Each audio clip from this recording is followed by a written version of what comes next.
അമ്മ reef shark എന്ന് പറഞ്ഞ ഒരു ഷാർക്കാണ്. അത് വൺ ഓഫ് ദ ഷാർക്സ് ആണ്. അതിൽ ബ്ലാക്ക് ആയിട്ടുള്ള ഡോസ് ഓഫ് ഡാർക്ക് ബ്ലാക്കും പിന്നെ വൈറ്റും ആയിട്ടുള്ള ഒരു ഷാർക്കാണ് റീഫ് ഷാർക്ക്.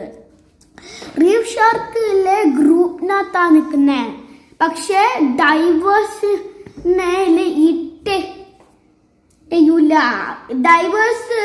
അടുത്ത് വന്നാലും ഡിസ്റ്റർബ് ചെയ്താലും മാത്രമേ അതിൽ ഡൈവേഴ്സിനെ തിന്നുന്നേ. പിന്നെ അത് ഒരു ഫീഡിങ് ഫ്രൻസി ആയിരിക്കും. ഫീഡിങ് ഫ്രൻസി എന്ന് പറഞ്ഞ ഒരു ഷാർക്കിൽ സെയിം ഫുഡിന അത് വന്നതാ. അത് ആക്ച്വലി ഒരു പാറ്റേൺ എടുക്കും, ഇങ്ങനെ ചോംപ് ചോംപ് പോ ചോംപ് അങ്ങനെ ഒരു ബിസ്ക്കറ്റില് ഇങ്ങനെ ആയിരിക്കും ചോംപ് ചോംപ് പോ ചോംപ്. വെയിറ്റ് ചെയ്യുമോ ഒരു ഷാർക്കിന് പോവാൻ, എന്നിട്ട് പോന്നറിയുന്നത് ഗ്യാപ്പ് എന്നതാ. ആക്ച്വലി ചോംപ് ചോംപ് ഗ്യാപ്പ് ചോംപ് അങ്ങനെയാണ്. അതുകൊണ്ട് ബംപ് ചെയ്യൂല, ടേക്ക് ടേൺസ് ചെയ്യും. ടേൺസ് വെച്ചിട്ടാ പോകുന്നേ. അത് ഭയങ്കര ഷാർക്ക്